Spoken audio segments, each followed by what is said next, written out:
Boa noite, gente boa. Bem-vindos ao Cogito, bem-vindos às Masterclass. Hoje vamos falar sobre identidade nacional. Vamos falar de nação, vamos falar de pátria, vamos falar de Estado, vamos falar de cultura e vamos ver como é que isto está a evoluir ou não. Para isso, temos aqui connosco o professor António Costa Pinto, que vocês todos conhecem, mas vou recorrer aqui à minha cábula para dar mais algumas informações relevantes, dizendo que o professor é investigador coordenador no Instituto de Ciências Sociais da Universidade de Lisboa. As suas obras têm incidido sobretudo sobre o autoritarismo, as elites políticas, as transições democráticas e a justiça da transição, quer dizer, direitos humanos. Foi presidente da Associação Portuguesa de Ciência Política, publicou A Vaga Corporativa com Francisco Martinho, é coautor com André Freire do livro O Poder Presidencial em Portugal, e escreveu ainda Os Dilemas dos Poderes dos Presidentes da República Portuguesa. Mas, sobretudo, ele é conhecido do grande público e por vocês pela sua enorme serenidade e pelo seu profundo conhecimento como comentador da atualidade política. Professor, bem-vindo ao Cogito, muito obrigado, é um prazer muito grande. Muito obrigado. O tema de hoje é: será que a identidade nacional está a mudar? Mas eu acho que é mais útil para a nossa discussão se começar por nos elucidar o que é a identidade nacional. Acho que há uma grande confusão de conceitos na sociedade portuguesa. A identidade nacional é um tema que eu diria simultaneamente simples e muito complexo. O que é a identidade nacional da China contemporânea? O que é a identidade nacional de Angola, ou de Moçambique, ou de Marrocos, ou do Brasil? Estes exemplos que eu acabei de dar apontam para realidades muito diversas do que é, de facto, a identidade nacional. Há definições simples. A identidade nacional enquanto uma comunidade de sentimento e de identidade política, social, étnico-cultural, num determinado território. É muito difícil conceber uma identidade nacional sem uma formação estatal ou pré-estatal, sem uma organização política. Um dos grandes dilemas, aliás, das democracias contemporâneas, nomeadamente até da União Europeia, da democratização, por exemplo, da União Europeia, remete justamente para os dilemas das identidades nacionais, não apenas do Estado-nação, mas das identidades nacionais dos diversos países da União Europeia e da extrema dificuldade de construir uma identidade europeia. Não é que ela não exista, mas ela é claramente minoritária ou complementar de identidades nacionais extremamente fortes. E por isso, muitas vezes, a dinâmica de qualquer regime político, mas fundamentalmente, já que convém salientá-lo, os regimes democráticos, que são de facto formas superiores, em minha opinião, de organização política, respeitadora dos direitos humanos, das liberdades individuais, da cidadania, etc.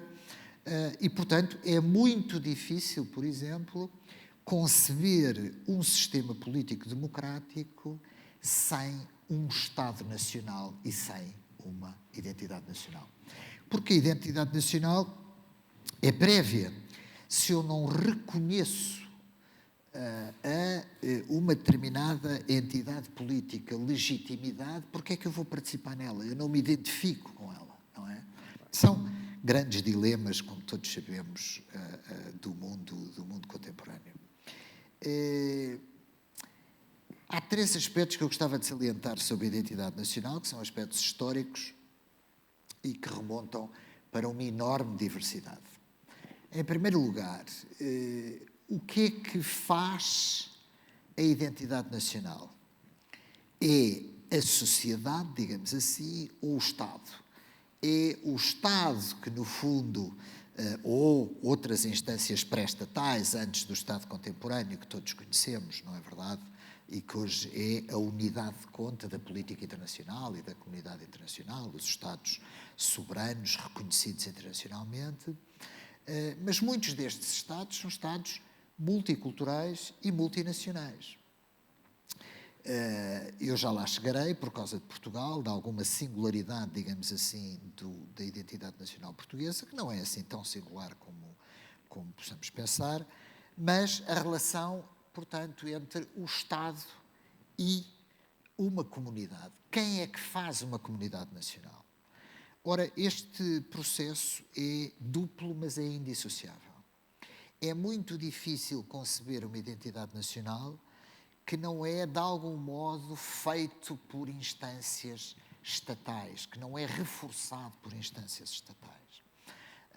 E o Estado, convém não esquecer, não é apenas o Estado contemporâneo, ou seja, muitos regimes políticos passados foram construindo, realizando, forçando a existência de uma identidade nacional, justamente desse sentimento de pertença, que muitas vezes é reforçado por uma língua comum, muitas vezes é reforçado inclusivamente por fatores culturais comuns, muitas vezes no passado a religião foi um fator importante, digamos assim, de cimento, acontecimento justamente da identidade nacional.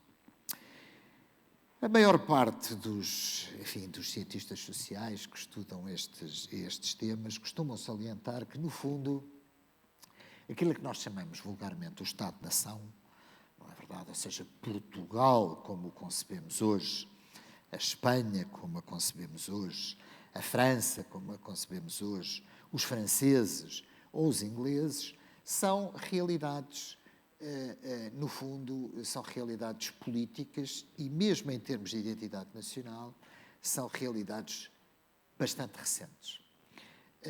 E isto comporta uma parte muito significativa de verdade, ou seja, as solidariedades, as identidades, por exemplo, de comunidades medievais ou de comunidades antigas, remetia para a religião, remetia para identidades locais e localistas, remetia para identidades linguísticas, mas, evidentemente, pouco tem a ver com as identidades nacionais contemporâneas.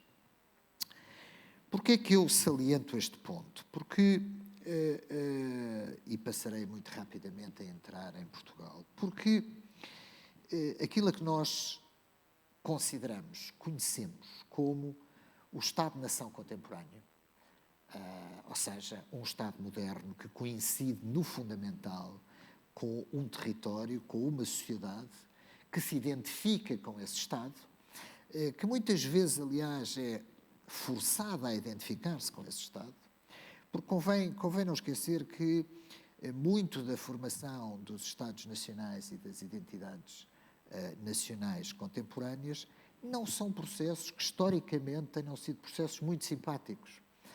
Ou seja, a maior parte das identidades nacionais contemporâneas muitas vezes são realizadas em termos de mitologia histórica, em termos de símbolos nacionais. A maior parte desses símbolos nacionais foram variando ao longo do tempo, foram construídos, mas depois existem instituições, por exemplo, a instituição militar, os exércitos contemporâneos, por exemplo, enquanto garantes das independências nacionais, enquanto garantes, digamos assim, da existência do Estado-nação, e que muitas vezes são, evidentemente, instituições que socializam, instituições que dotam de símbolos, muitas vezes patrióticos. As guerras são, como todos sabemos, as guerras contemporâneas são quase inevitavelmente todas guerras com uma forte mobilização de sentimentos nacionalistas, de sentimentos patrióticos, uns melhores, outros piores, não vou agora defini-los.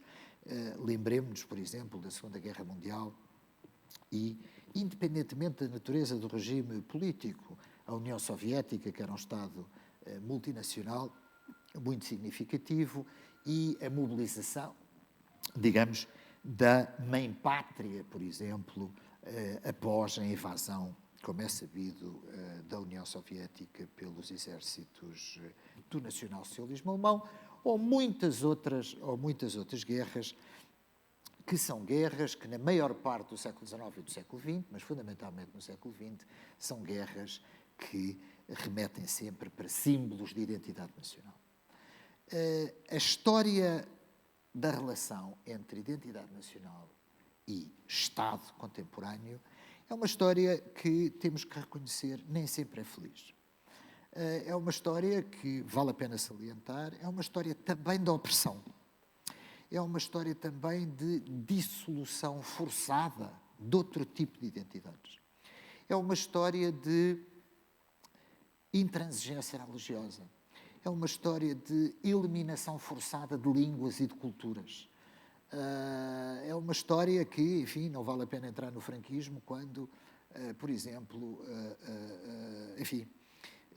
a repressão, por exemplo, de um regime, neste caso do regime franquista, tentava eliminar qualquer forma de identidade regional presente, identidade cultural tão marcante como é sabido e tão tensa, muitas vezes, que caracteriza a democracia espanhola contemporânea, o País Basco, seja a Catalunha, com o conflito mais recente, seja outras áreas, outras culturas, outras regiões, outras identidades que hoje formam parte, digamos assim, de Espanha enquanto país e de Espanha também enquanto entidade cultural, dotada também de uma identidade nacional, ao contrário do que possamos pensar.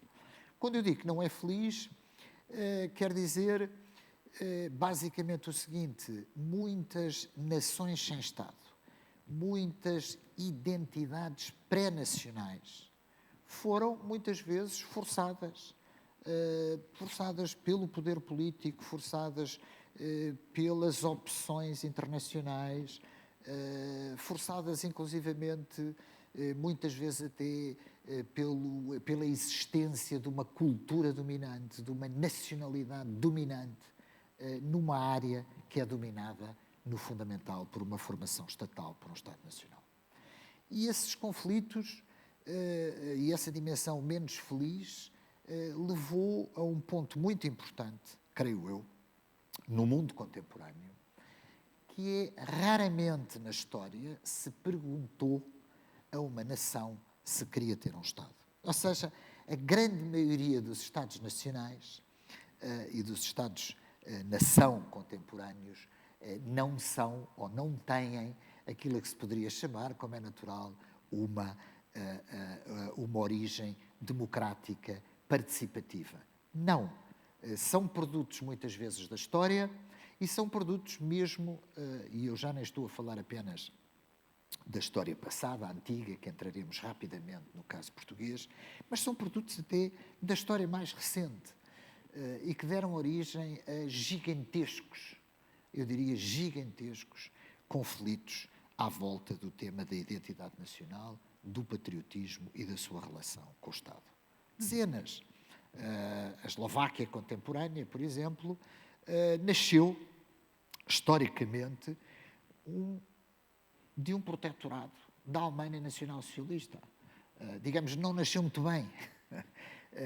Não nasceu muito bem enquanto cisão, por exemplo, da Checoslováquia. Muitos nacionalistas dos países bálticos combateram nas SS com os nacionais socialistas contra a União Soviética e contra, aliás, neste caso, a aliança entre a União Soviética e as democracias ocidentais na Segunda Guerra Mundial. O mesmo se poderia dizer dos nacionalistas ucranianos, por exemplo, também em colaboração com os nacionais socialistas. Eu estou apenas a dar alguns exemplos para salientar como o facto nacional, a identidade nacional, a relação entre identidade e reivindicação de um Estado é muitas vezes um fator de opressão política e não apenas de libertação. Vale a pena salientar este ponto porque no mundo contemporâneo nós temos dezenas e dezenas de formações estatais com múltiplas identidades, quase em crise constante por ausência de uma identidade nacional. Isso acontece em dezenas de países, poderíamos dar o exemplo de países africanos, em que, e não só africanos, asiáticos, mesmo em alguns casos países europeus, em que essa tensão é permanente.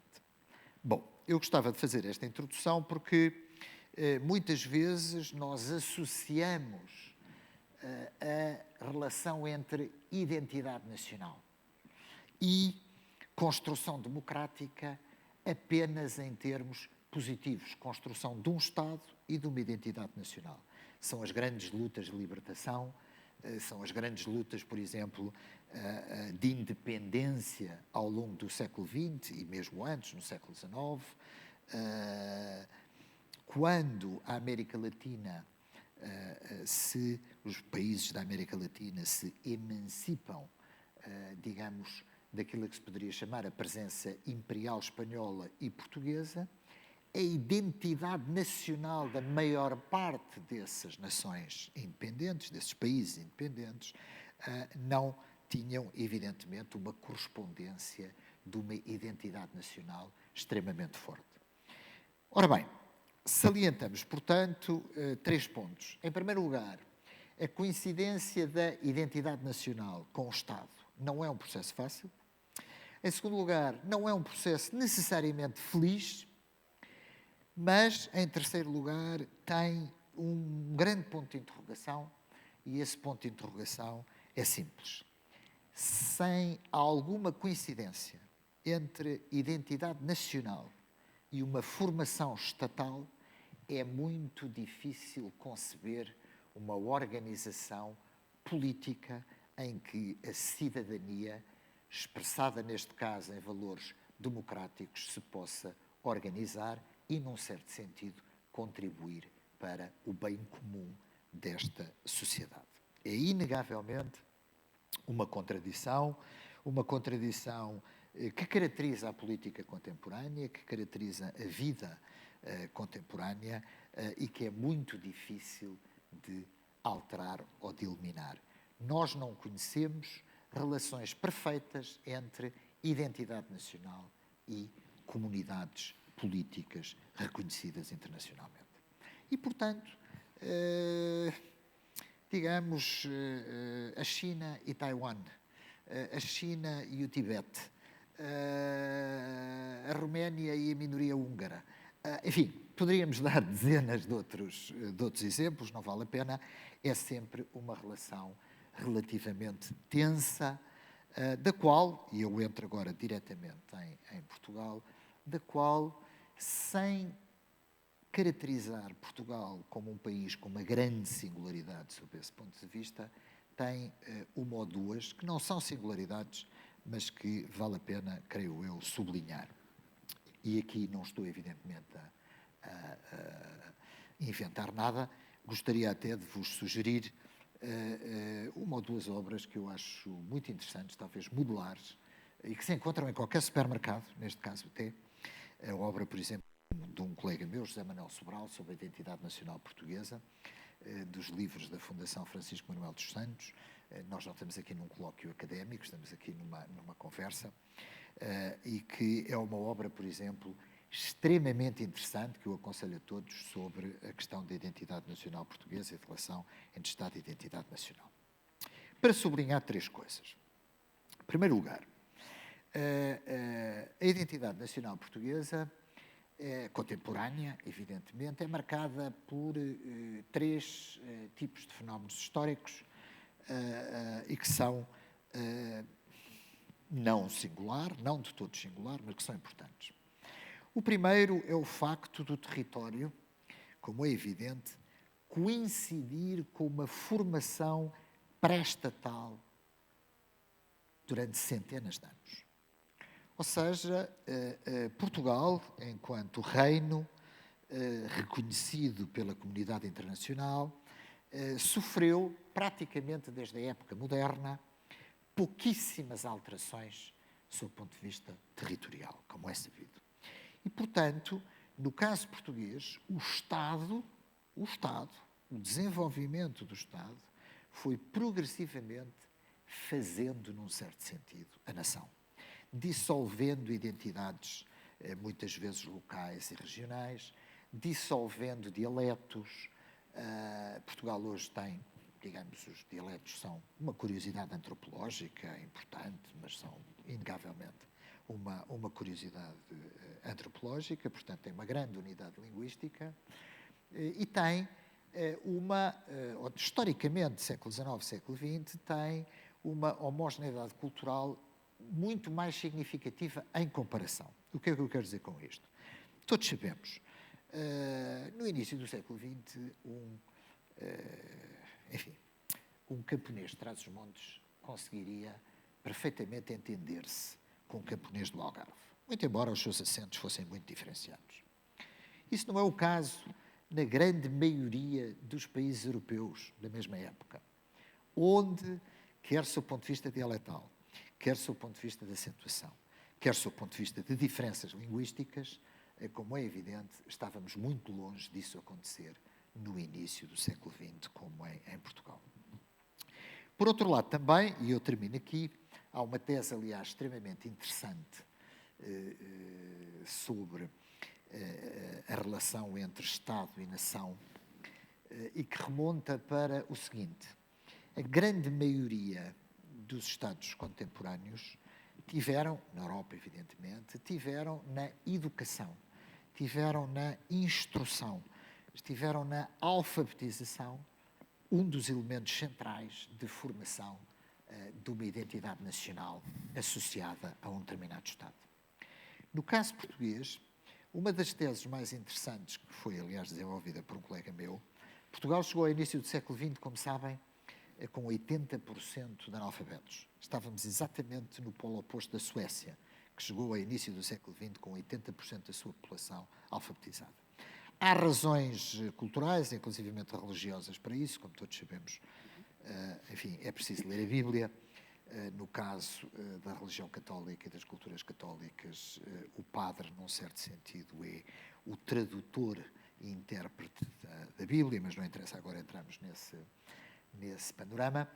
Mas este colega explica que uma das razões pela qual a escolarização era muito baixa é que o Estado português, no início do século XX, finais do século XIX, numa sociedade ainda não industrializada, não sentia uma pressão de socialização da população para justamente construir a nação, porque no fundamental ela já existia. O que é uma tese, em minha opinião, extremamente interessante. Portanto, no caso português, nós temos estes dois elementos, e esse elemento é uma coincidência territorial muito significativa, uma unidade linguística relativamente antiga, cultivada pelas elites, evidentemente, uma formação estatal, no fundamental, que coincide com um determinado território, que é o território da nação, e, por último, este é talvez o ponto mais importante, uma identidade nacional muito construída pelas elites no início do século XX em torno da questão colonial, em torno do tema da expansão, em torno de um passado historicista, evidentemente, ou seja, de uma concepção historicista de identidade nacional e de nacionalismo. Agora aqui entramos nas ideologias de tipo nacionalista. E por isso, no início do século XX, Portugal tem, no fundamental, os três instrumentos simbólicos do patriotismo e do nacionalismo das elites construídos. Tem a Revolução de 5 de outubro de 1910, que vai dar a simbologia contemporânea dos nossos símbolos nacionais. Já ninguém se lembra dos anteriores, a não ser, enfim, a causa monárquica e, eventualmente, aqueles que tenham, enfim, conhecimentos históricos mais dilatados. E convém salientar, aliás, que hoje em dia a sociedade portuguesa, sob o ponto de vista do conhecimento médio da história de Portugal, tem fundamentalmente um conhecimento razoável dos chamados heróis da expansão, da chamada expansão portuguesa. Enfim, o termo é um termo complexo, eu vou terminar, aliás, com essas guerras identitárias. O tema é um tema complexo e o próprio conceito de expansão é complexo. Os chamados descobridores portugueses têm um enorme desconhecimento sobre o século XIX português, sobre a construção da Revolução Liberal, aliás, que se celebra agora justamente no momento em que eu estou a falar de 200 anos de Revolução Liberal, não é verdade? Que se inicia no Porto, como é sabido, e que constrói, no fundamental, o liberalismo, o sistema liberal em Portugal. Em segundo lugar, dota Portugal da simbologia, a bandeira, o hino, com a Revolução Republicana de 5 de outubro de 1910, mas, em terceiro lugar, toda esta simbologia nacional é marcada, contemporânea em Portugal, é marcada pelaquilo que se chama o Terceiro Império Colonial Português. As chamadas campanhas de pacificação, o nacionalismo republicano é um nacionalismo muito marcado, evidentemente, pelo ultimátum britânico, por uma concepção do Portugal contemporâneo. Estamos a falar das elites, não estamos a falar da sociedade. Uma concepção do Portugal contemporâneo muito associado ao colonialismo africano, muito associado ao desenvolvimento das colónias africanas portuguesas, o chamado Terceiro Império Colonial Português, e ao passado imperial de Portugal. Curiosamente, esse nacionalismo das elites tem uma dinâmica de continuidade ao longo de todo o século XX. Muito embora os republicanos pouco tivessem a ver, ou nada em termos ideológicos, com o salazarismo e com o Estado Novo, situavam-se em polos opostos, inclusivamente da própria concepção do que é uma nação, mas coincidiam num ponto, e esse ponto, ainda que em versões diferentes, coincidiam num ponto do nacionalismo estritamente associado ao seguinte projeto, se quisermos, que vai ser muito consagrado pelo Estado Novo. Portugal, enquanto Estado-nação independente, é, não direi indissociável, mas é apoiado, construído com base no Império Colonial que se quer manter, que se quer que sobreviva e que se quer desenvolver. E, de facto, reconheçamos que, sob o ponto de vista das elites, não sob o ponto de vista da sociedade, mas sob o ponto de vista das elites, o pano de fundo do nosso regime autoritário, que foi muito longo, durou de 1926, como é sabido, ainda em ditadura militar, até 1974, constrói um modelo de identidade nacional através do seu sistema educativo, através do seu sistema de ritualização de símbolos nacionais e através do próprio discurso oficial, através da relação entre poder político e forças armadas e outras instituições, evidentemente, não apenas as forças armadas, muito associado a esta dinâmica imperial, colonial da identidade nacional portuguesa. Que, quando chegamos à década de 60 e praticamente ao fim do regime autoritário em Portugal, não é verdade, na sequência das guerras coloniais que o regime autoritário desenvolve em África, nas colónias africanas, perante, evidentemente, a dinâmica dos movimentos de libertação e pró-independência, que com o 25 de abril de 1974 tem uma enorme contradição. E essa contradição é basicamente a seguinte: a elite democrática portuguesa vai construir ou tentar construir uma nova identidade nacional. Não aquela que é percepcionada pelos portugueses, mas aquela que é construída, neste caso, ou cuja tentativa de construção existe por parte da elite política, uma identidade nacional mais associada com a identidade europeia, ou seja, na relação entre Portugal e a União Europeia, ao mesmo tempo, e isto é um ponto que me parece extremamente importante sob esse ponto de vista, ao mesmo tempo que, pelo facto dos autores da democratização em Portugal terem sido os elementos das Forças Armadas que vão desencadear o 25 de Abril, na maior parte dos casos oficiais profissionais das Forças Armadas, e que fizeram todos a guerra colonial, faz com que, no fundamental, exista não uma continuidade, mas exista um elemento de continuidade muito enraizado na sociedade portuguesa, devo dizer, muito enraizado, e eu vou terminar com alguns dados, muito enraizado na sociedade portuguesa, da associação entre identidade nacional e determinado tipo de valores e percepção do passado perante, neste caso, o passado colonial.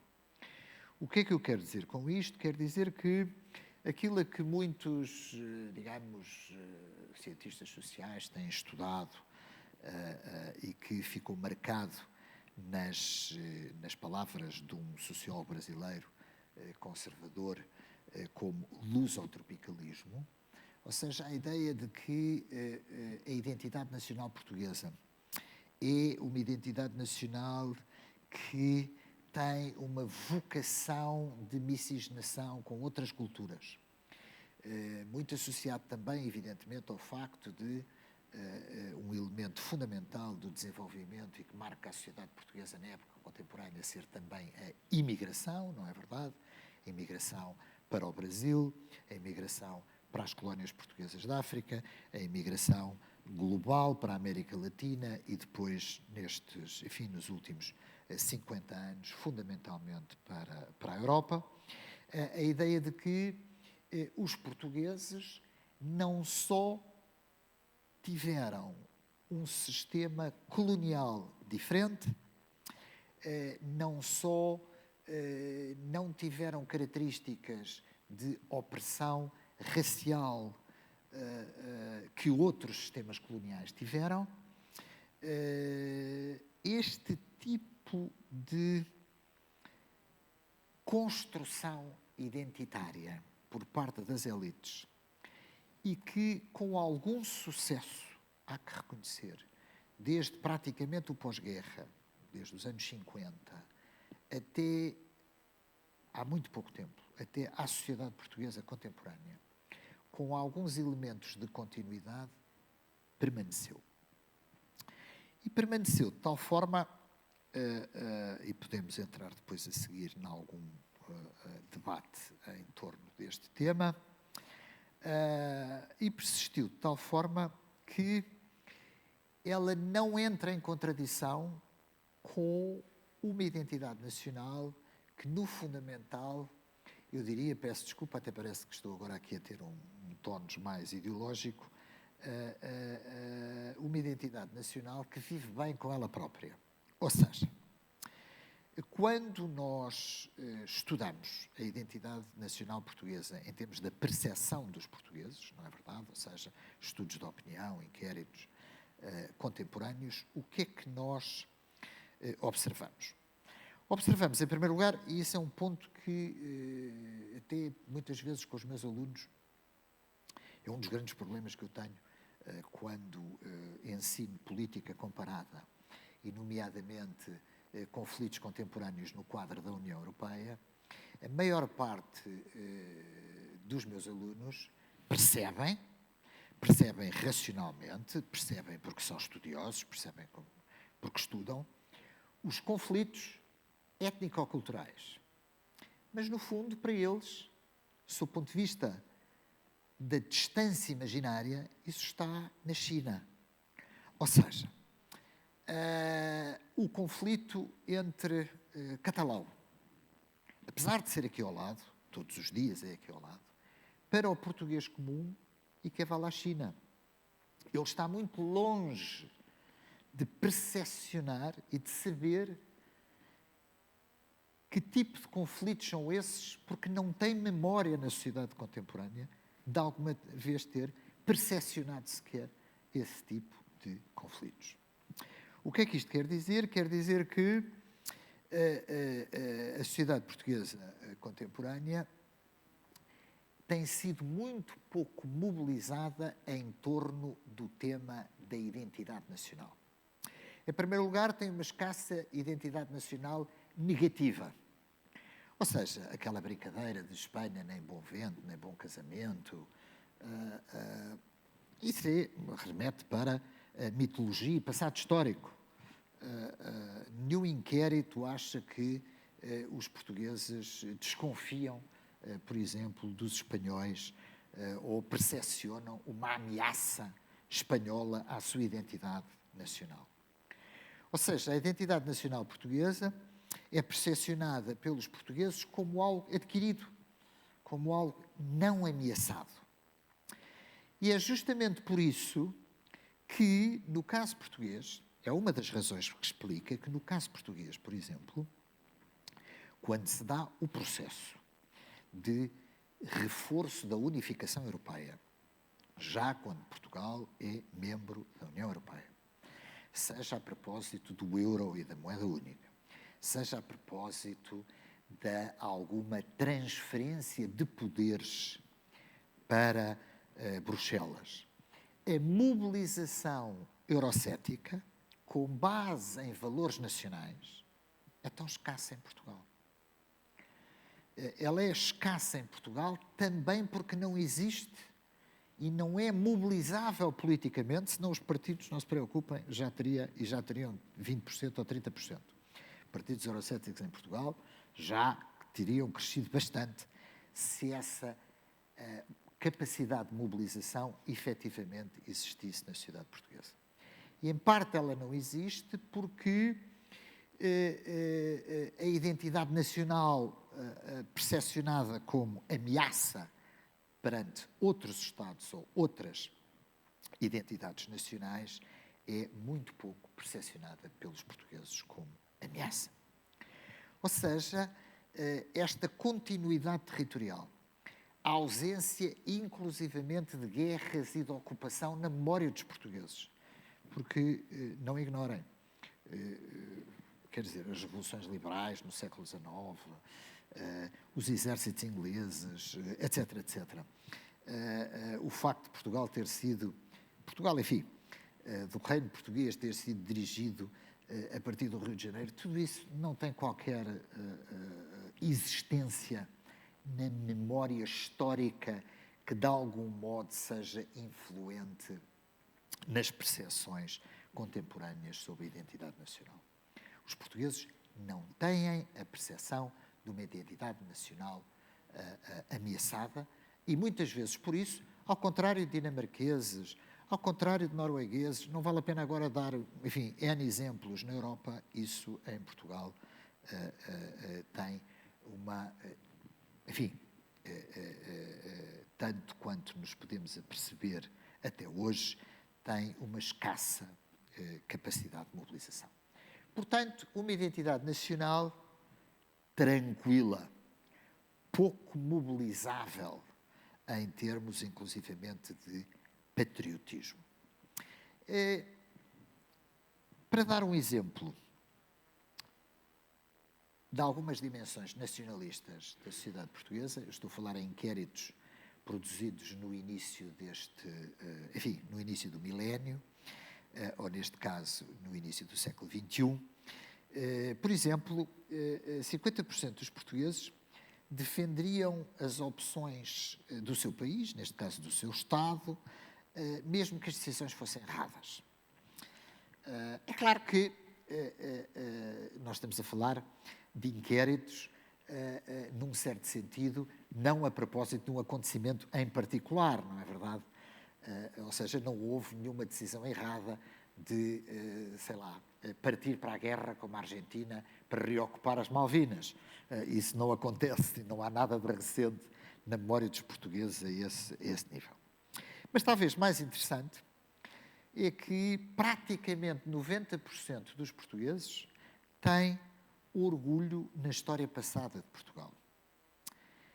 E quando nós queremos dizer, ou quando eles querem dizer, ou elas, orgulho no passado nacional, é orgulho fundamentalmente naquele passado nacional que está ainda enraizado nos aparelhos de socialização, na cultura, na sociedade portuguesa, e esse remete para o passado, não é verdade?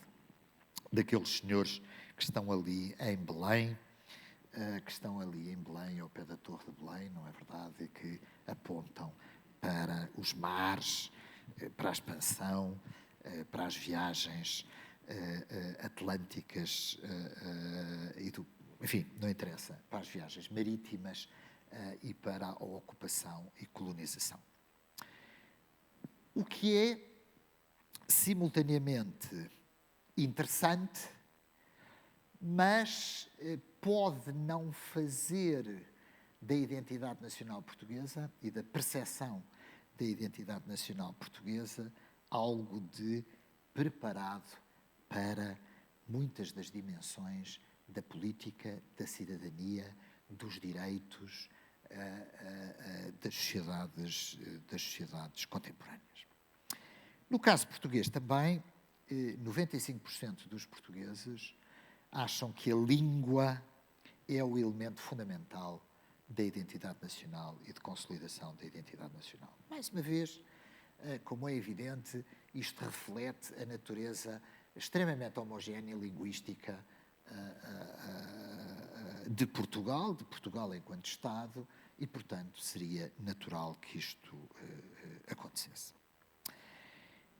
Os portugueses são também aqueles que menos visões negativas têm do seu próprio passado histórico. E eu entro aqui diretamente naquilo a que nós poderíamos chamar as batalhas, os conflitos identitários das sociedades contemporâneas.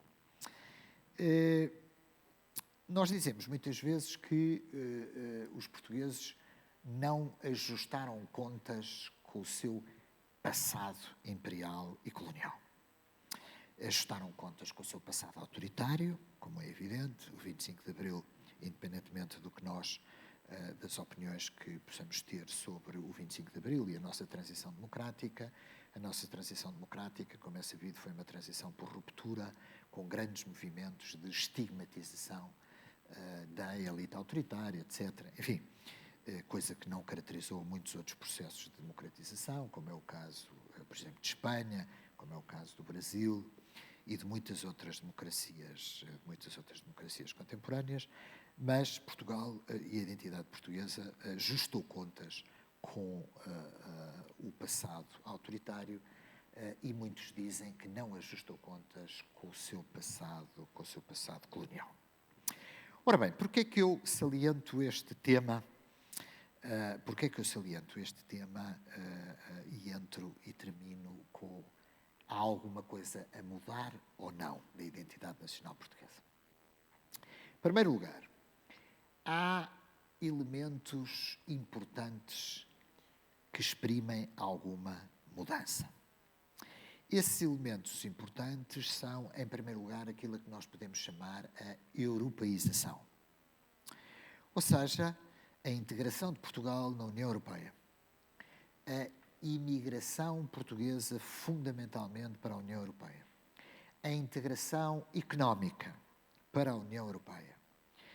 Inclusivamente uma dinâmica de mobilidade que remete muito mais para a classe média alta e para a classe alta, mas que tem na imigração, que já não é formalmente considerada imigração, mas não interessa agora, nomeadamente em períodos de crise, como nós observamos no início do século, com a crise de 2008-2009, em que Portugal regressou a taxas de saída de população, a maioria para países da União Europeia quase próximas da década de 60, não é verdade, do século XX, daquela vaga de imigração da década de 60 do século XX. Ou seja, a europeização sem sombra de dúvida, está a provocar elementos de mutação na identidade nacional portuguesa. Em segundo lugar, e este ponto também é importante, em segundo lugar, Portugal continua a ser uma sociedade com uma escassa presença de imigração. A nossa imigração é relativamente baixa e uma parte dela, isso é o mais importante, uma parte dela não se salienta por uma imagem multicultural que, de algum modo, possa, não propriamente entrar em tensão, mas possa dar visibilidade a aquilo a que nós podemos chamar uma natureza mais multicultural da sociedade portuguesa. Muito embora a sociedade portuguesa tenha hoje uma dimensão mais multicultural que tinha no passado, muito embora a imigração das antigas colónias africanas, a imigração da Ásia, a imigração do Brasil, tenha evidentemente tornado Portugal numa sociedade mais multicultural, temos que reconhecer que, sob o ponto de vista da visibilidade simbólica, sob o ponto de vista da afirmação de comunidades étnico-culturais portuguesas diversas, da hegemonia maioritária, digamos assim, da identidade nacional portuguesa, tal como ela foi herdada do passado, é relativamente ainda pequena em Portugal.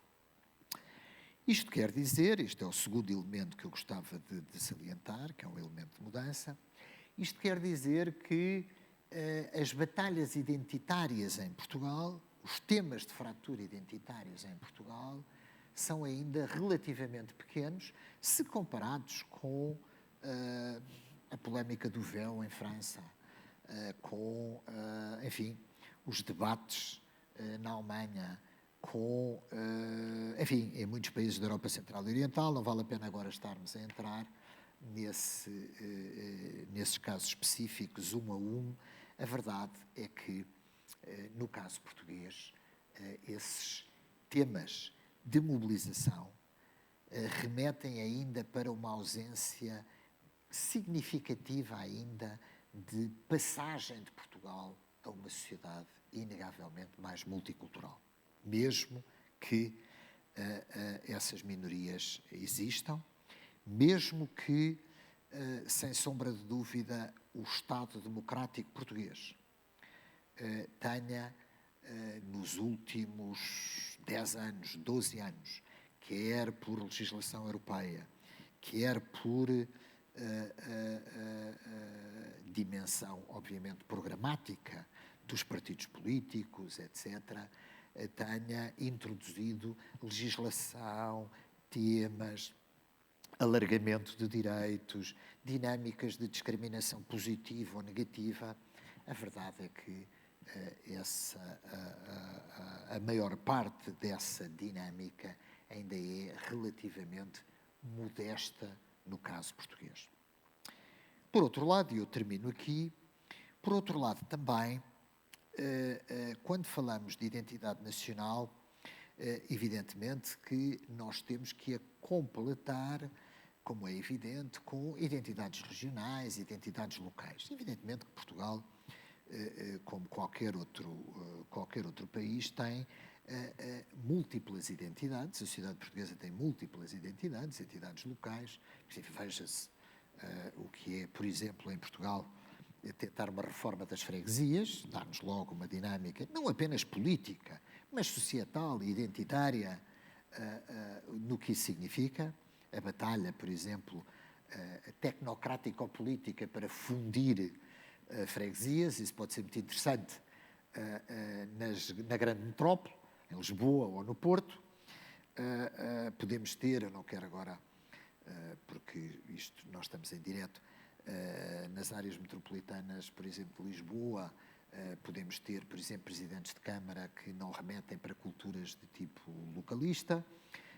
Não vou dar exemplos porque seria desagradável, mas evidentemente isso não é pensável no Alentejo, não é pensável no Norte, não é pensável em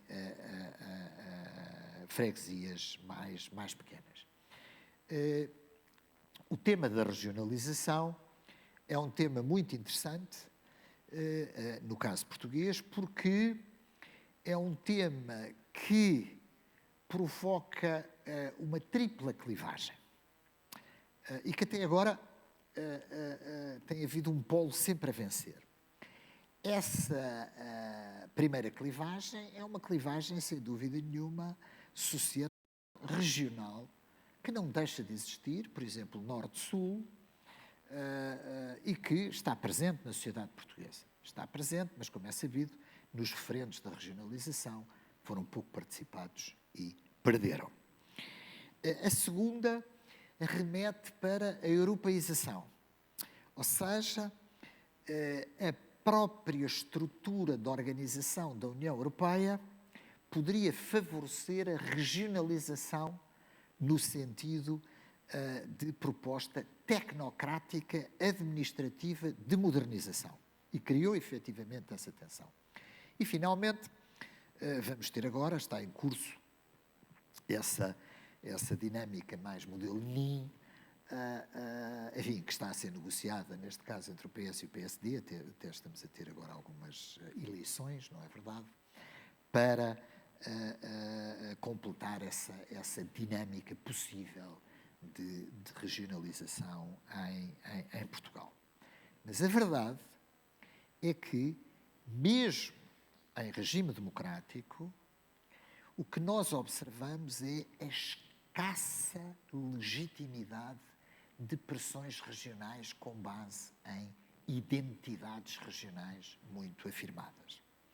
Num sistema político democrático, criem-se instituições políticas e a legitimidade e as identidades inventam-se.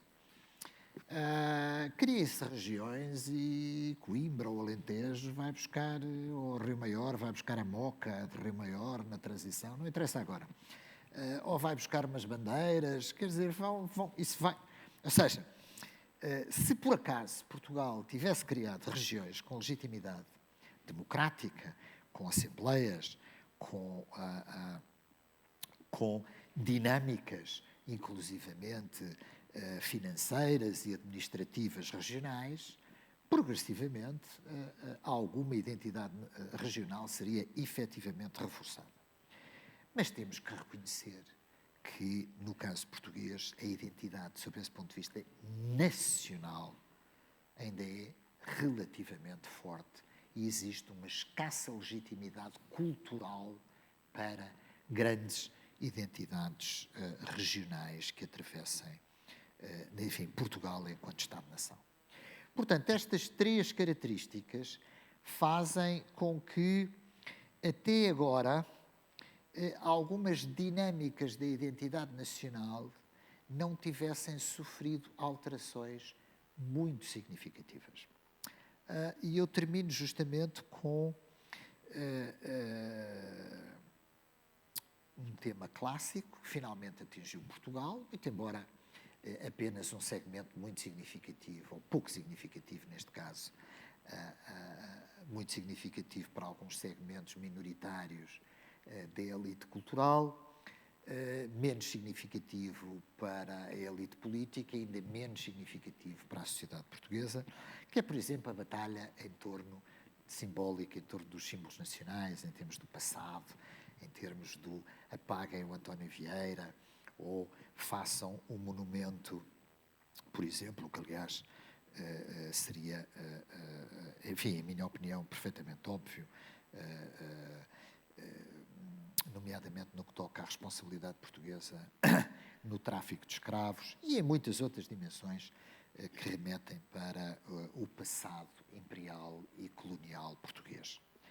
Mas temos que confessar que, muito embora ativados politicamente, ativados culturalmente, esses temas passam relativamente despercebidos na sociedade portuguesa e têm ainda uma escassa capacidade de mobilização. E isso significa ainda justamente que Portugal, sob esse ponto de vista, tem uma relação com a sua identidade nacional que não tem sofrido grandes perturbações. Quando eu digo perturbações, quero dizer negativas e positivas, porque algumas seriam positivas no que toca às atitudes dos portugueses perante o seu passado, perante as suas instituições e perante, inclusivamente, a sua história e a sua política. E ficava por aqui. Vamos conversar agora um bocadinho. Professor, eu não vou deixar os elogios para o fim, que é para mantermos aqui a atenção. Eu propunha voltarmos um bocadinho ao princípio para definir aqui melhor alguns conceitos, obviamente, que não abordou. Vamos começar pela nação. O nacionalismo é um sentimento. Eu sinto-me português. Okay? Mas eu sinto-me português, mas também me sinto lisboeta, porque vivo cá há muitos anos. Mas Português hoje. Hoje, exatamente. Bem colocado. Mas sinto-me beirão, por nasci na Beira já há muitos anos. Sinto-me também um freguês da Junta de Freguesia das Avindas Novas, onde moro. Portanto, o nacionalismo é aquilo que nos une enquanto nação, percebo. Mas no meio desta união há muita desunião pelo meio. Portanto, isto não é um monolito. E, como o professor disse muito bem, o nosso sentimento de pertença nacional está muito virado para o passado. E o que eu vejo, apesar dos inquéritos que traz, mas um bocadinho também de outros inquéritos e de muito de senso comum, é que os portugueses gostam da nação do passado, já não gostam tanto do Estado e estão muito descontentes com o Estado, ou pelo menos muitos portugueses estão descontentes com o Estado. E, portanto, futuro. Sim e não. Eles estão descontentes com o Estado, eles estão descontentes com os políticos. Sim. Estão descontentes com uma parte dos nossos governantes, estão descontentes com algumas instituições políticas.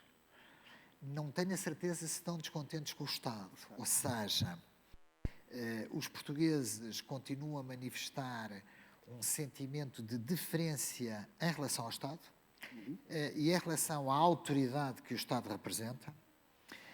Os portugueses continuam a manifestar alguma confiança no Estado, no que toca a algumas funções importantes, nomeadamente, por exemplo, a função dos apoios sociais, a função do chamado Estado Social. Confiam ainda fundamentalmente no Estado. Portanto, depende de que Estado estamos a falar. Mas de vez em quando vêm assim os movimentos a dizer, Espanha que era bom. Ora bem, essa dimensão é interessante, mas justamente remete a alguns inquéritos que foram feitos, nomeadamente sobre a questão da eventual unificação com Espanha, onde alguns segmentos mesmo, enfim, separado por grupos sociais, inclusivamente manifestavam algum otimismo da eventual, não unificação, mas enfim, federação com Espanha, porque a pergunta muitas vezes era feita a esse nível. Isso remete, evidentemente, creio eu, não é que eu tenha um dado, não é que eu tenha, não consigo prová-lo, não é verdade, mas remete justamente para esta identidade nacional tranquila, ou seja, para a ausência de ameaça. Os portugueses não percepcionam a Europa, não percepcionam Espanha como uma ameaça. E por isso, porque têm justamente uma identidade nacional tranquila, muitas vezes dão, digamos, opinam, por exemplo, perante atitudes mais federalistas, por exemplo, para a própria União Europeia. Os portugueses percepcionam a União Europeia de uma forma instrumental, ou seja, não somos os únicos, claro. Ou seja, enquanto estivermos a receber dinheiro, enquanto estivermos a receber apoio. Professor, é que ainda por cima, ao mesmo tempo, temos aqui dois movimentos que já falou.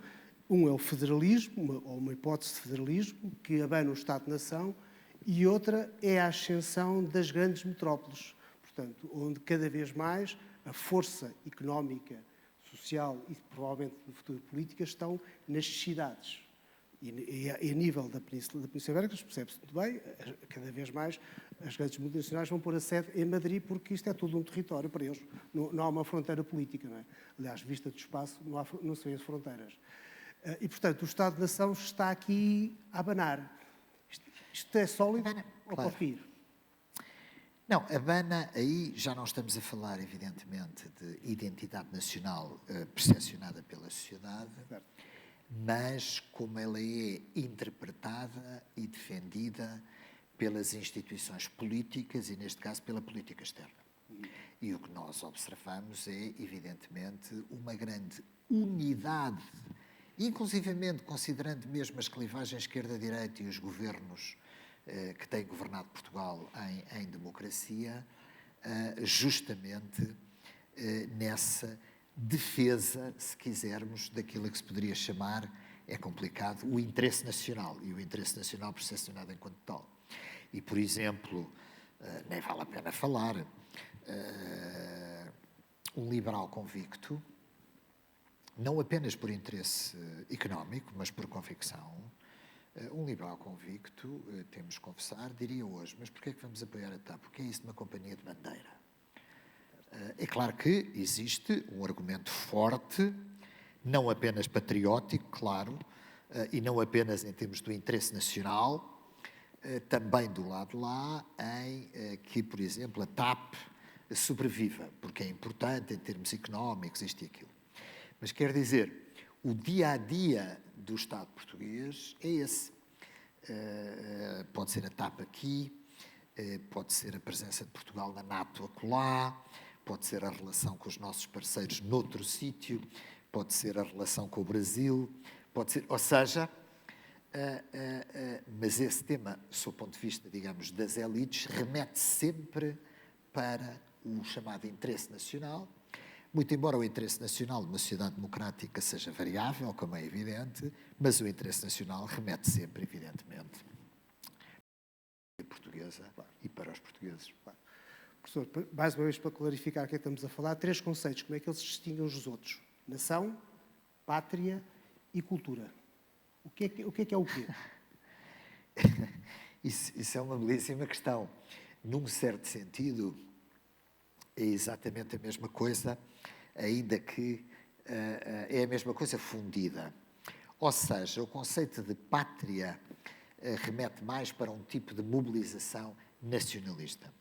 E essa mobilização nacionalista remete, evidentemente, para os símbolos nacionais, remete muitas vezes, como eu salientei, remete muitas vezes para uma mobilização agressiva dos símbolos nacionais e da sociedade em função daquilo que podemos chamar uma mobilização nacionalista. O que só acontece, evidentemente, em fases determinadas de uma nação, ou seja, neste caso, de um Estado-nação. Não é o caso no Portugal contemporâneo. Cultura. Evidentemente que a chamada unidade cultural caracteriza apenas um núcleo muito reduzido dos Estados. A grande maioria dos Estados e das comunidades nacionais são multiculturais. Ou seja, a Rússia é multicultural. Os Estados Unidos são multiculturais. O Brasil é multicultural. A Espanha é multicultural. Ou seja, a grande maioria dos Estados contemporâneos tem, inegavelmente, uma característica multicultural muito significativa, ainda que, evidentemente, com um cimento agregador que lhe dá uma identidade nacional que muitas vezes se sobrepõem. E o mais claro, por exemplo, é quando nós olhamos para a sociedade americana contemporânea, para a política contemporânea nos Estados Unidos, a mobilização de tipo patriótico está sempre presente, muito mais presente, aliás, do que noutros Estados, nomeadamente no Estado português. Mas, voltando a Portugal, grande parte de Portugal, e não só, grande parte do nacionalismo que se constrói-se em oposição a outro, ao inimigo externo. É um clássico, não é? Sempre que há um problema, vamos arranjar um inimigo externo para isto. E isso ajudou claramente à expressão de Espanha nem bom vento nem bom casamento. Criou-se aqui as cartas da Madame Bey, que ela escreveu a partir de Sintra, eram muito sintomáticas a esse respeito. Mas quando nós entramos na Europa, e quando nós começamos a viajar para a Espanha, melhor dizendo, porque é fácil fazer o discurso do inimigo quando nós não conhecemos o inimigo, começamos a ver que as coisas não são bem assim e Espanha já não é uma ameaça. Portanto, aquilo que construiu a base do nacionalismo passado já não está presente na nossa relação com o futuro. Portanto, mais uma vez, quando é que vamos falar? Sim e não. Ou seja, sim, na medida em que a construção pelas elites de uma identidade muito associada, evidentemente, à viabilidade de Portugal enquanto um Estado-nação, associada ao seu passado colonial e imperial, hoje em dia, evidentemente, é claramente minoritária enquanto à ação das elites. Mas convém nunca esquecer, mesmo quando nós olhamos para a ação dos nossos governantes, para a ação do Estado, há dimensões muito interessantes que não vale a pena salientar ou desenvolver muito, como, por exemplo, o conceito estratégico nacional. Os países têm conceitos estratégicos nacionais, pensam o seu futuro, sob o ponto de vista das suas elites, a instituição militar, instituições económicas, o governo, modelos de modernização, etc. E no caso português, não vale a pena iludir, cada vez que na União Europeia se discute temas como África, temas como a América Latina, a política externa portuguesa, ou neste caso a política semi-externa, porque estamos a falar da União Europeia, tem logo algo a dizer sob o ponto de vista estratégico, porque corresponde com o interesse nacional. Esse interesse nacional remete, evidentemente, para consequências da identidade nacional, justamente nessas opções, que neste caso são opções complementares, não são opções de contraste, não é? Mas quando nos massacram todos os dias, enfim, não nos massacram, estou a brincar, mas abrem a televisão e há um problema, sei lá, os Estados Unidos, a UE, a União Europeia, ou o embaixador norte-americano tem aqui uns problemas com a China, sob o ponto de vista do tema que nós conhecemos. Independentemente do nosso Ministro dos Negócios Estrangeiros de ser um embaixador americano que não deve falar e não se deve imiscuir em temas, em assuntos portugueses, mas cada vez que justamente ouvimos falar uma decisão de política externa, o tema é sempre o mesmo, a Europa, o Atlântico, o Brasil, ora bem, isto remete não apenas para o posicionamento estratégico português, mas remete justamente para um passado, para uma identidade nacional que, tendo mudado sob o ponto de vista da afirmação da sua elite, está sempre presente, quer como recurso, quer como complemento. Bem, eu vou fazer só mais uma pergunta, depois vou abrir espaço para as perguntas do público, quer os que está aqui, quer os que estão online. E a minha questão, professor, é simples. O 10 de junho é o Dia da Nação, não é? Nós vemos o 10 de junho de uma forma sempre muito institucional, parada militar, de vez em quando tem-se criar umas coisas, mas é tudo muito frio, distante, as pessoas participam moderadamente, se me permite. E depois vemos outro fenómeno de nacionalismo, que é as vitórias da seleção de futebol. Portanto, a minha pergunta é, o Ronaldo é um símbolo nacional? O Ronaldo é, sem dúvida nenhuma, um símbolo nacional.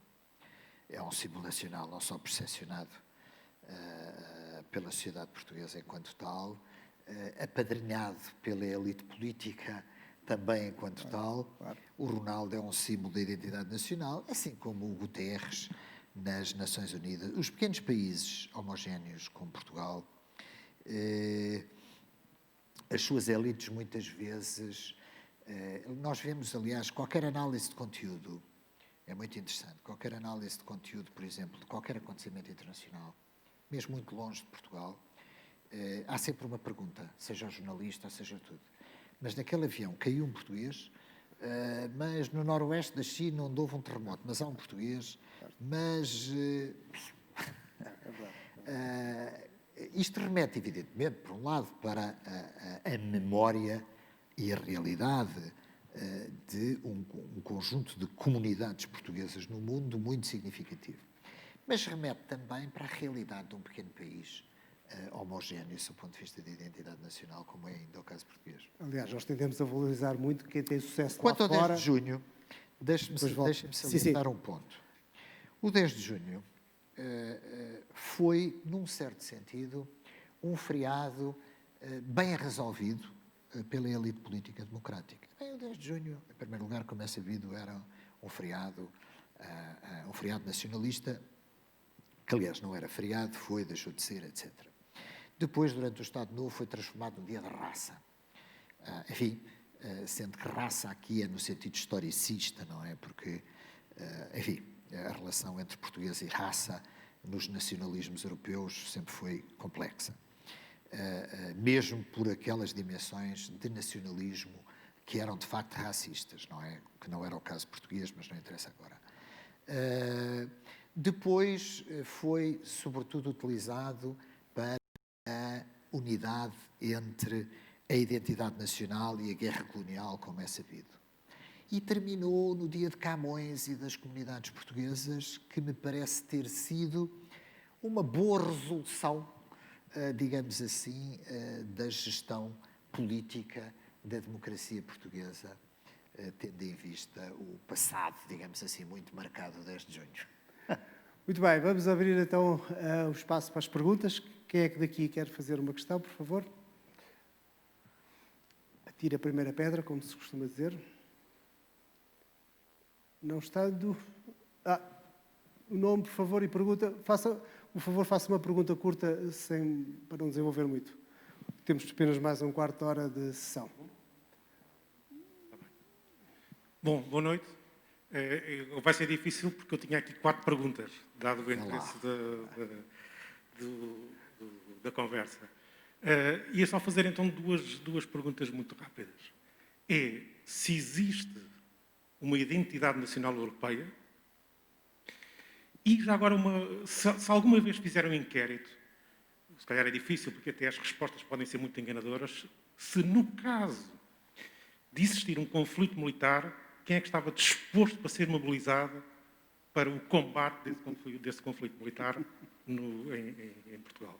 Já agora só um breve comentário, desculpem recorrer aqui à minha experiência de 20 anos enquanto professor, e é curioso que o professor referiu, e bem, que na verdade ainda é minoritário, mas cada vez há mais alunos com nomes, agora desculpem lá a expressão rápida, asiáticos, eslavos, brasileiros, africanos, cada vez, ou seja, nestes 20 anos, todos os anos sinto não, é factual, não é? Que cada vez há mais alunos com essas origens. Muitos deles já nasceram em Portugal, como é evidente, não é? São portugueses, mas com essas referências todas diferentes.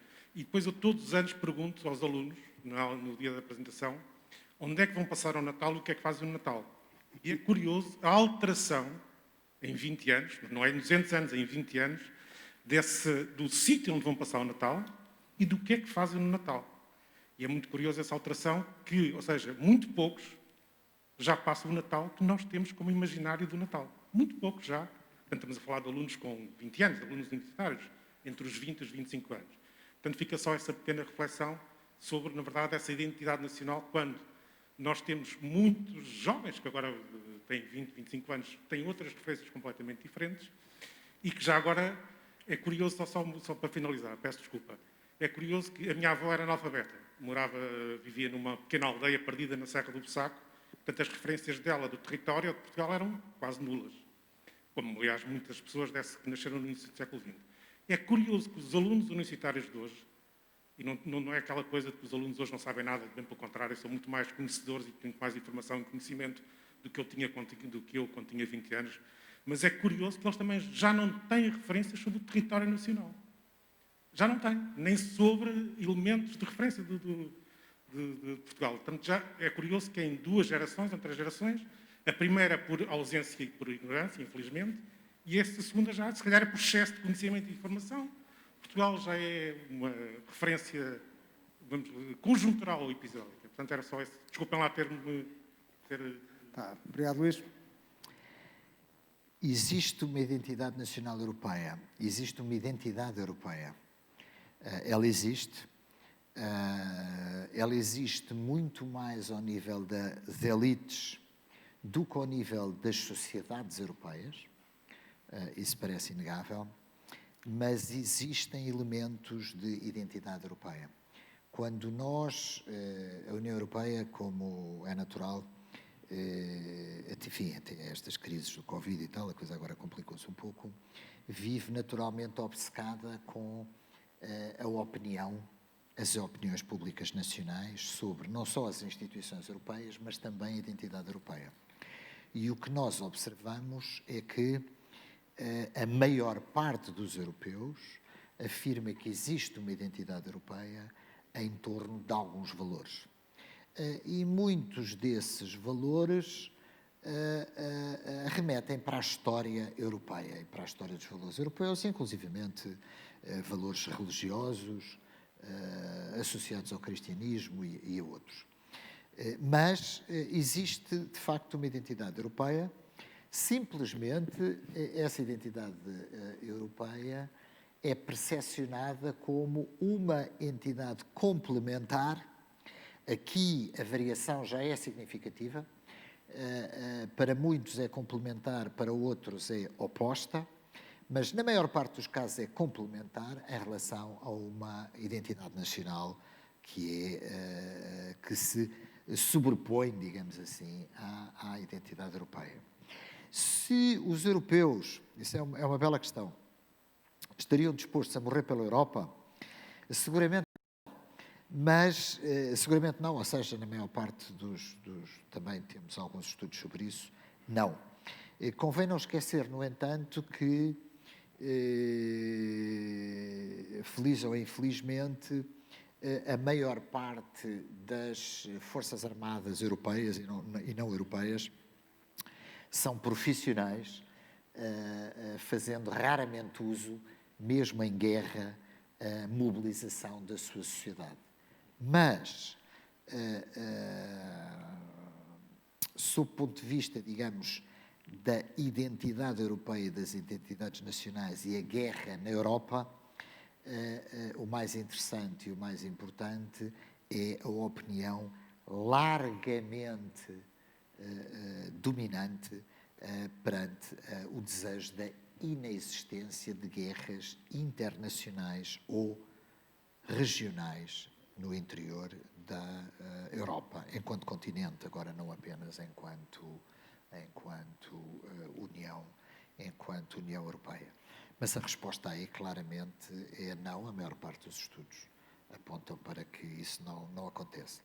Só a propósito da última questão, do último comentário que colocou, um dos grandes temas em associação com a globalização, económica, com a dinâmica dos movimentos, eu diria, dos movimentos soberanistas, que muitas vezes são nacionais, outras vezes são regionais. Aqui sim temos uma contradição, temos uma clivagem social muito significativa. A Europa, os jovens que salientou, os jovens altamente escolarizados, que em muitos casos estudam em Portugal ou estudam em Espanha e encontram empregos em França ou na Alemanha, ou que vão como engenheiros para a Holanda ou vice-versa. Esta dinâmica de globalização económica, à qual corresponde a alguma globalização de certos segmentos minoritários da elite educada e da elite mais jovem, entra muitas vezes em grande contradição com os perdedores da globalização, que continuam a encontrar no Estado Nacional, na mobilização nacionalista, um cimento bastante significativo. Portanto, essa é uma contradição que atravessa a União Europeia, e não apenas a União Europeia, como é evidente, e que marca os tecidos nacionais de uma forma muito significativa. Muito bem, estamos quase a chegar ao fim do nosso tempo. Online, João, perguntas que haja? Duas perguntas. Temos essencialmente aqui alguns comentários, mas há aqui uma questão interessante que tem um pouco a ver, liga-se agora com esta questão que foi referida da identidade europeia, mas que depois nos remete para o recrudescimento de vários nacionalismos em alguns países com uma intensidade maior do que aquilo que era no passado, por exemplo, Hungria, Polónia, entre outros.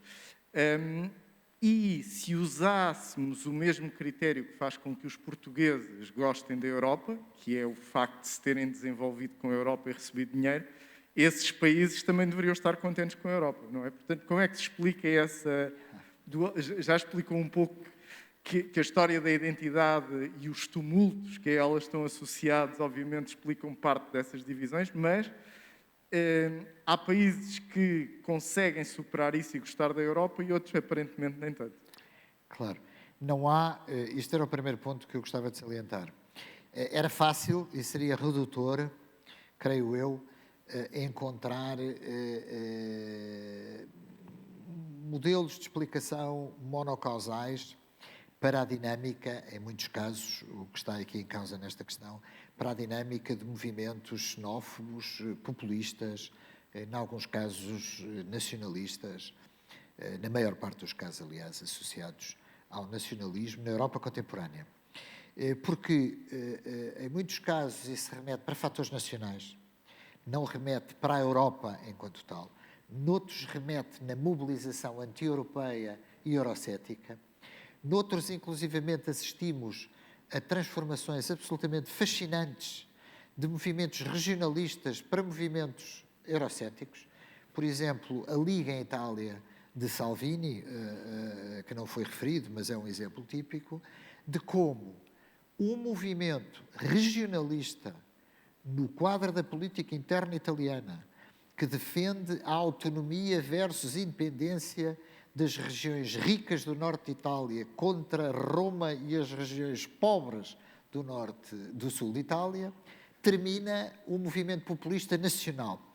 Mas podíamos dizer que a Itália é um laboratório político interessante e pouco, digamos, generalizável para o resto para outros países europeus.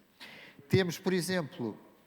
Mas, de certa maneira, a Itália até é dos países que mais se afastou da média europeia em relação ao seu posicionamento histórico. Ou seja, até poderia haver aí uma justificação, ao contrário de outros Exatamente. países.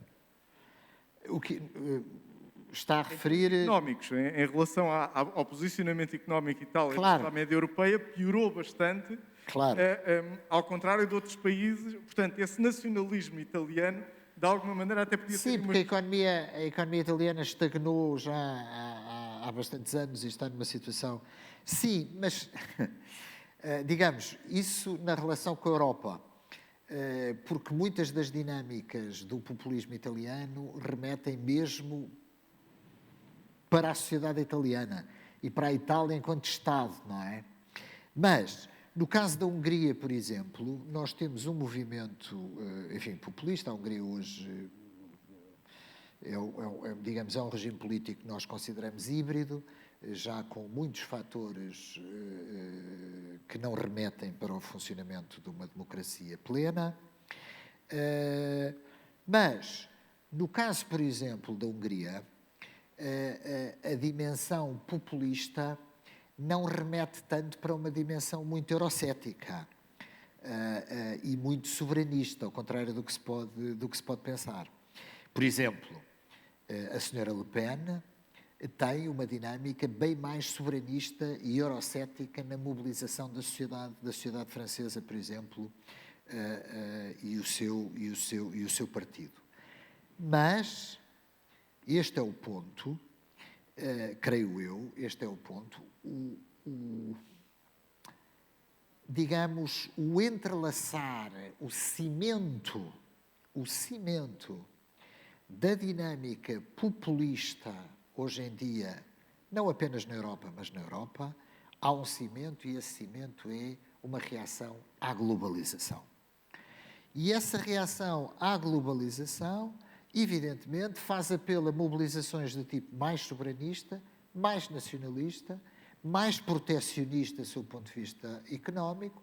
Em alguns casos é a União Europeia, noutros casos são as multinacionais, noutros casos são os Estados Unidos, mas na realidade o cimento do populismo é um cimento anti-globalização e é um cimento de mobilização daquilo a que se poderia chamar os segmentos que muitas vezes são perdedores da globalização, ou perdedores conjunturais da globalização, e de certos setores da sociedade perdedores da globalização.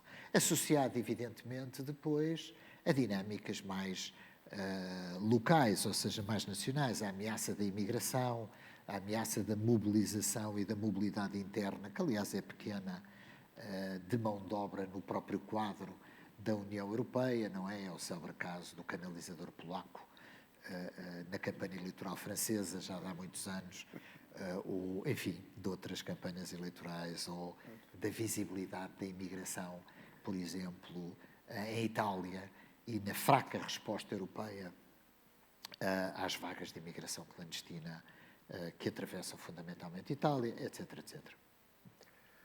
Muito bem, estamos a chegar mesmo ao fim da nossa sessão. Professor, uma última pergunta provocatória, que é para sairmos daqui em beleza. Professor, ninguém sabe o futuro, ninguém tem uma bola de cristal, mas daquilo que se sabe, será que daqui a 50 anos existe Portugal? Será que daqui a 20 anos existe Espanha? Será que daqui a 10 anos existe a União Europeia? Eu diria que a primeira resposta é simples, as restantes são complexas. Que daqui a 50 anos existe Portugal, não quero ter dúvidas, não é que tenha nada na mão, nem na manga, não temos dinâmicas de análise perspectiva que nos permitam afiançar com certeza, mas salvo conflitos nucleares e catástrofes que não são identificáveis neste momento, Portugal, sem dúvida nenhuma, existe. Formas de associação, formas de, inclusivamente, mudança para equilíbrios das regiões no quadro de Espanha daqui a 50 anos, pode existir alguma dinâmica de mudança, mas Espanha existirá com certeza. Não será muito pensável, salvo dimensões de catástrofe, pôr em causa o equilíbrio dos Estados europeus nesta conjuntura. Já a União Europeia, a minha perspectiva é que ela existirá seguramente. A questão mais importante é saber sob que forma. Se vai aprofundar, se vai regredir, quem vai integrar, quem vai sair, mas, em grande parte, a União Europeia vai continuar a existir, sobretudo por os modelos de previsão da política internacional. E os modelos de previsão da política internacional apontam para a grande importância das unidades económicas e políticas regionais. E salvo revolução, as elites económicas e sociais europeias vão achar que a União Europeia é uma boa coisa. Professor, foi um prazer enorme. Peço, por favor, uma salva de palmas para o professor. Muito obrigado. Muito obrigado. Muito obrigado pelo seu conhecimento e muito obrigado pelo seu otimismo, que é sempre importante. Bem, chegámos ao fim, só para dizer que para a semana, só para dizer que ontem, ainda podem ver online, tivemos um debate para que é que serve a cultura, portanto, e hoje a identidade, foi uma semana cultural. Para a semana temos online às quartas-feiras, às 9h30 da noite, para que é que serve a arte, com o Vítor Valenciano, um jornalista e artista, e hoje às 8, aqui neste mesmo sítio, mas também online, a cientista Ana Paiva vem falar um tema completamente diferente ao de hoje, que é: será que os robôs podem ter emoções? Muito obrigado a todos, obrigado por terem vindo e resistiram ao frio, façam o favor de serem felizes. Muito obrigado. Boa noite. Foi um prazer.